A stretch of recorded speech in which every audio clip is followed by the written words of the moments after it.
go. Hello, I'm Matt Schwartz, Chair of the Worksite Wellness Council of Louisville, here with Jennifer Donaldson. And she's the practice leader of Wellbeing at Humana. We just finished a great session talking about EAP.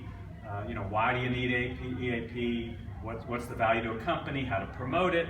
So let's just start with a question. So why does a company need an EAP?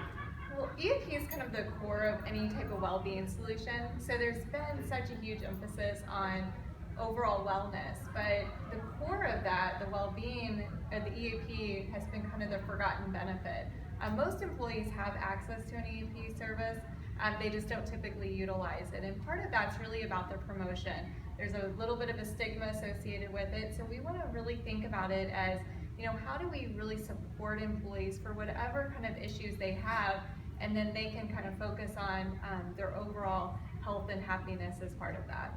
Well, I know one of the things you talked about, you had a chart up. It's kind of somewhat interesting and maybe a little complicated, because you'd say, well, we all focus on physical health, but obviously there's a broader conversation about well-being and a lot of the things that add into that.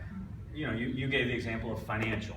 So in terms of how that happens, like you walked through an example of, well, financial, how does it impact physical or kind of mental health? Sure. Well, Humana did an extensive study with the University of Michigan where we looked at lots of different pillars of well-being. So if we think of all the different types of well-being pillars, there can be things such as financial insecurity. Obviously, there's a big promotion with physical health. That tends to be the one that people talk about. But there's lots of different types of pillars. And what we found is that there's a direct correlation, whether positive or negative. When one aspect of well-being is not well, it will impact the other. So if we think about the situation of financials, you gave the example, it's one that most Americans actually struggle with. It is one that can have an immediate consequence for individuals. So if they're not doing well from a credit card management, debt management standpoint, it's going to kind of overwhelm them from a stress standpoint. And so they really won't get to the physical needs that they have in terms of exercise and eating well.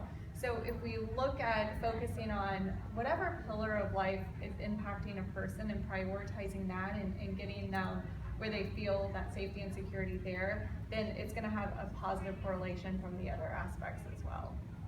And I know then we had a lot of conversation as the tail end of the conversation about how to promote and what are the things you could do. And so, some of the things you've obviously had a lot of experience with. What are the things that jumped out that you felt like were the kind of best ideas that came out of that right there? Sure. I think taking kind of the subjects of how an EAP will support employees and really promoting the support piece versus just making it so general and broad to think of everything with an EAP, because people tend to have the negative stigma of an EAP and only thinking it's for those severe mental health stressors that people have.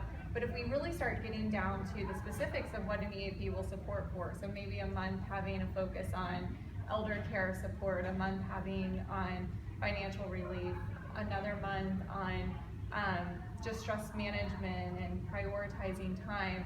So if you start getting to those specifics, then people will start to realize how an EAP can really support them beyond just the very severe situations of mental health.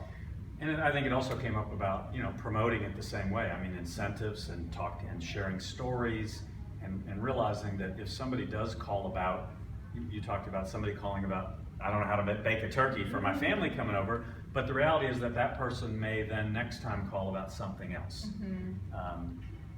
I think there's a lot of promotional opportunity, and the reality is that all those things add up. And you said that number one reason for disability, short-term disability, is mental health, which this helps to alleviate. So anyway, it's a great presentation and a great topic. So if you missed it, we're here every third Thursday of the month at Baptist East Milestone, and we'll look forward to seeing you at another session. Thank you.